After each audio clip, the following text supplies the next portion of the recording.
Is your life hard work, or are you doing your life's work? These are two really, really important questions. Is your work just feeling as though it's just work? You're just working to live. It's really hard work, and the work that you're doing isn't working for you. Or are you doing your life's work? Are you doing what you're passionate about, what your skills actually and your passions are, where they actually reside, where your talents are? One of the challenges here is that from when we're very, very young, 2, 3, 4, 5, 6, we're told who we are, what we should be, what we should aspire to, and the job that we should be doing. So you're told you should be a doctor, a dentist, whatever it might well be, a scientist, lawyer. Now the question for you is, however many years on, are you happy with what you're doing? Does it really resonate with you? Is it nourishing to you? Is it where your skills and your passions actually really reside? And do you have the courage, or do you have the compassion to yourself to ask yourself what really would resonate with you?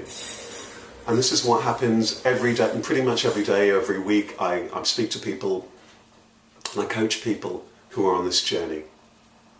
They want to find out what actually is that they really love. Sometimes they've got an idea of what they want to do, and sometimes they've got no idea of what they wanted to do.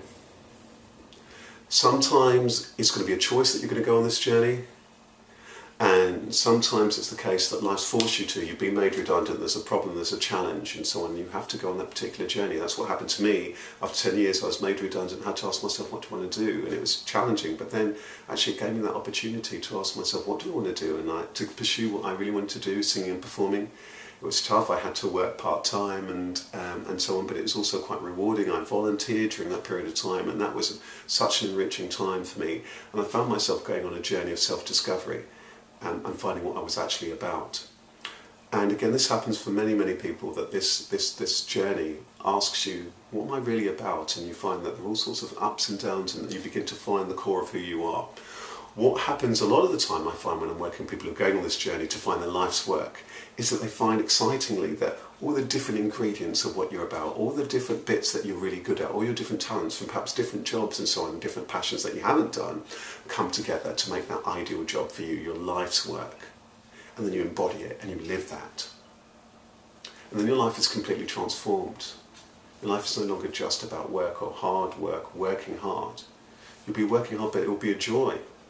It'll be fulfilling. You're doing what you're actually about, and you're actually making a rich contribution. You're actually valued. You value what you do.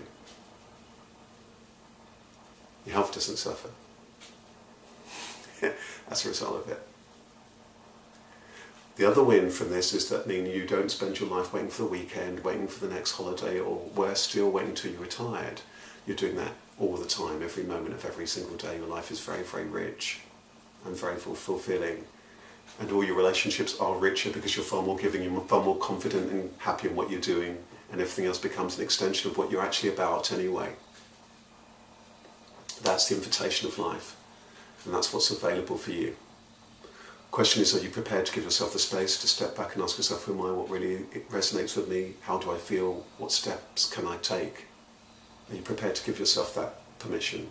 It might be challenging, but actually, you might be thinking, can I afford to do this? The question is, can you afford not to do that also? Can you afford not to give yourself that permission to go on that journey, to be who it is that you authentically are? This is the invitation of life. This is what I mean when I say become who you are. And instead of that actual becoming, actually what happens is you become still and you become who it is that you are. You do what it is that you've always been about. It might just be in a completely different setting, in a way that's truest to you, be it that you're employed, be it that you're self-employed, be it that you're running your own business. So I wish you every single happiness and joy as you go on this remarkable and fulfilling journey. Take care.